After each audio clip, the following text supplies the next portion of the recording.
I delay my life deliberately, and the shifting of the ground and the winds and the heavens in the shape of an earthquake or a storm, they delay the world naturally. And as the world carries out every lesson that it learned, it rebuilds after a quaking, picks up debris after the gusts, and I lay witness to the standing up. I could not be human without these humans. Time could be depleted, all from me and my waiting to create until I wake and none remains. A party favor bestowed upon my insistence. Grand and grander are my vocations to escape, and pray tomorrow is changed when I greet it the same way. But in the rubble, in the death of small and smaller things, when the day is shaken by a tremor where there is no past or future, I peer my head over my inclement weather and face my mortality. That was natural reduction, a little bit of an insider into why I wrote that. It came to me this entire week when our midterms have been postponed 4 times over, and as a person who suffers a lot with procrastination and a big mess of emotions pertaining to why I do what I do, why it's so hard for me to study when I love learning itself, I'm currently in a point in my life where I have to rebuild my identity, because I've realized that I have hinged it on something that is not sustainable. When I realize that I have rooted my self-worth on my achievements or how much I do well on a specific venture, ambition. So each and every time the midterms have been postponed, I don't study. And I've always been a person who studies the last minute and then wings it, and then now that I'm in college, it's not how does that saying go again?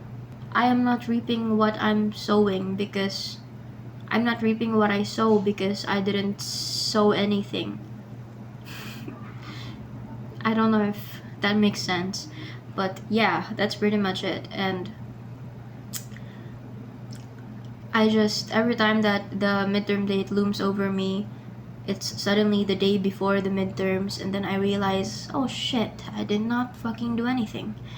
And then it gets postponed because the earthquakes in our area have been really bad, and then it gets postponed to another week, and then it's suddenly the day before the midterms, and then I go, oh crap, I didn't do anything. And that has happened thrice now. Is it thrice or 4 times? I have lost count. And now it has been postponed to a different date on November 10th because a big typhoon just hit our area, and the typhoon is really bad, and I'm a little bit shaken up about the things that it caused. And then I just remember waking up this morning and yesterday. Side note, this day and then yesterday, I've just been kind of distracting myself from everything and running away from reality. So yeah, I remember just waking up and realizing no matter how much I procrastinate or no matter how much I want to achieve something